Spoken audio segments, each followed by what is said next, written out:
Moikka!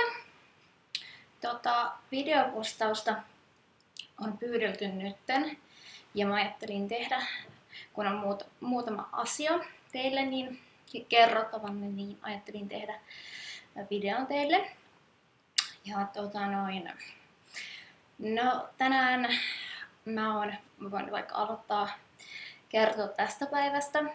Elikkä aamulla mulla meni mun ton MacBookin laturi hajalle, tai se oli jo monta kuukautta vähän niinku ollut rikki. Ja aamulla sit lopulta meni ja mä koitin vielä repiä sitä muovia siitä sitä johtoa, että sieltä tulisi sitä rautalankaa ja yhdistää niitä, mutta tuli vaan sähköiskuja, että siitä ei tullut mitään. Mä menin sitten verkkokauppaan ja sanon, että tää ei toiminut, meneekö tää vaan takuuseen, että siellä on 3 vuoden takuu, niin ei mennyt. Ostin uuden ja se maksoi melkein 90 €, että oli kallis laturi. Ja sitten oli hiirikin hajalla, kävin siitäkin reklamaatiota antamassa Anttilassa ja kuulemma se oli ottanut kolhua se. Eli mulla on tää laittaa tämmönen USB ja sitten tässä on, mulla ei johtoa tässä välissä, että mä en niistä johdollisista tykkää, niin eivät sitten sitäkään suostuneet hyvittää tai antaa uutta, niin viskasin sen siihen vaan pöydälle ja lähdin vihasena sieltä kävelemään. Ja sitten mä vein vielä kaiuttimet ja kameran huoltoon verkkokauppaan. Ja sitten vähän surullisempaan asiaan, eli muutamat teistä on kysellyt Gussesta ja mitä Gusselle kuuluu. Ja Gusselle kuuluu oikein hyvää. Gusse on saanut uuden perheen tuolta Vuotilasta, omakotitalosta, isosta talosta, missä on paljon ihmisiä ja paljon elämää ja tällaista. Ja se, miksi siihen päädyttiin, oli se, että Gusse oli niin energinen ja riehakas kissa, joka tosi paljon kiusasi, niin totta kai leikkimielellään, mutta kiusasi Puppea ja Pabloa todella paljon, että se ihan koko ajan oli niiden kimpussa ja repi ja räppi niitä ja hyppi niiden päälle ja sellaista tällaista ja meidän korvat pelkäs Gussea aivan kauheasti. Ne oli niin stressaantuneita, ne tuli tonne mun sänkyyn tonne ylös. Ne ei yleensä tuu sänkyyn, ne nukkuu lattialla, kun niillä on täällä viileämpi, kun niillä on niin iso turkki. Tuli sänkyyn ja ne läähätti ja ne pelkäs sitä. Ja sitten se alkoi mennä siihen, että ne tappeli keskenään ihan kunnolla.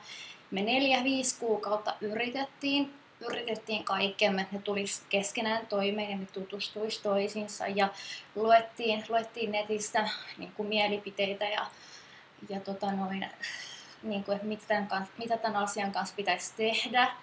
Ja sitten me soitettiin Pupen ja Pablon kasvattajalle, Riihimäelle Hissulle, joka sitten sanoi, että tämä on tämmöinen tilanne kyllä nyt, että nuo sheltit voi muuttua, että niiden luonne saattaa muuttua ärhäkkäämmäksi ja niin kuin vihasemmaksi. Että kissa ei tule tuosta rauhoittua 10 vuoteen, että se ei tuu rauhoittuu ja että Puppe ja Pablo saattaa muuttua ja niissä huomattiin semmoista muutosta, että ne oli niin kuin ärsyntyneitä, ne oli herkkiä sillä, että ne saattoi niin kuin ärähtää. Ja totta kai ne on ollut meillä 5 vuotta ja ne on meille niin tärkeitä, että ikävä kyllä tässä tilanteessa Puppe ja Pablo meni Gussen edelle. Ja me yritettiin kaikkemme. Sitten mä ajattelin, että okei, mä pidän Gussen täällä ja me asutaan täällä näin, mutta sitten tietysti Puppe ja Pablo on myös muun koiria ja äiti oli lähdössä Afrikkaan. Ja äiti sitten sanoi, äiti antoi mulle tällaiset ehdot, että mä siis vietän tähän väliin sanoa, mä vietän tosi paljon aikaa äidin luona, hän asuu tässä lähellä. Niin äiti sanoi, että sä et tuu tänne sen kissan kanssa, että Puppe ja Pablo ei jaksa sitä ja sä et saa koiria myöskään omaan kotiisi. Eli mulla ei annettu vaihtoehtoja. Mä en saanut niitä tänne, enkä mä saanut mennä sinne. Ja sit kun se myös kiusasi meitä ihmisiäkin monella tapaa, se oli hyvin fiksu kissa, se availi ovia, se raapi kävi kimppuun ja siis hyvä leikkiähän se vaan oli, mutta se vähän niin kiusasi meitä kaikkia. Et se oli niin semmonen energinen ja semmonen kissa ja hyvin fiksu tapaus. Ja sitten me löydettiin hyvä perhe Kusselle ja Kusselle kuuluu oikein hyvää. Ja mua harvittaa tosi paljon, että tässä kävi näin, että mä niin halusin kissan, että mulla olisi täällä ystävä. Mutta mä en ole ikinä ennen tavannut tuommoista kissaa, joka olisi niin kuin Kusse.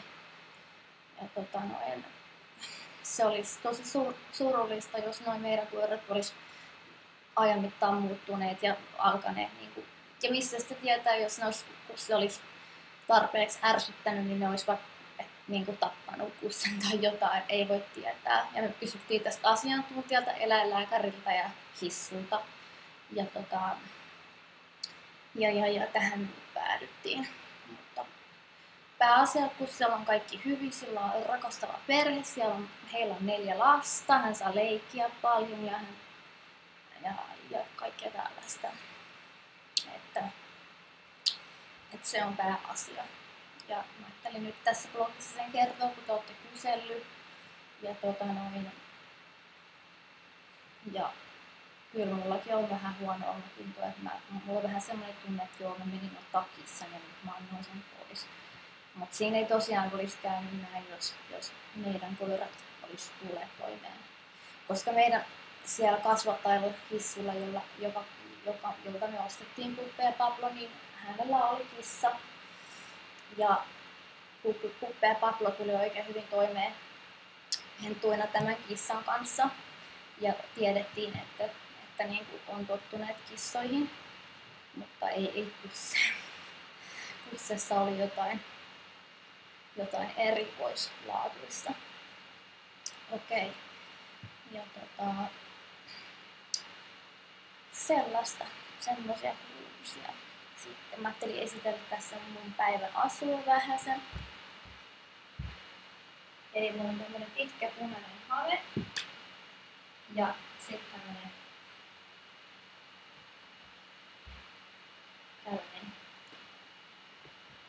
Tän hameen mä löysin Fiorellasta ja tän topin mä löysin Klupukselta.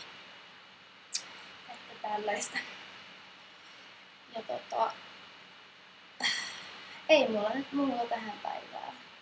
Että voitte laittaa ideoita, että minkälaisia videoita voisin tehdä lisää. Moi moi!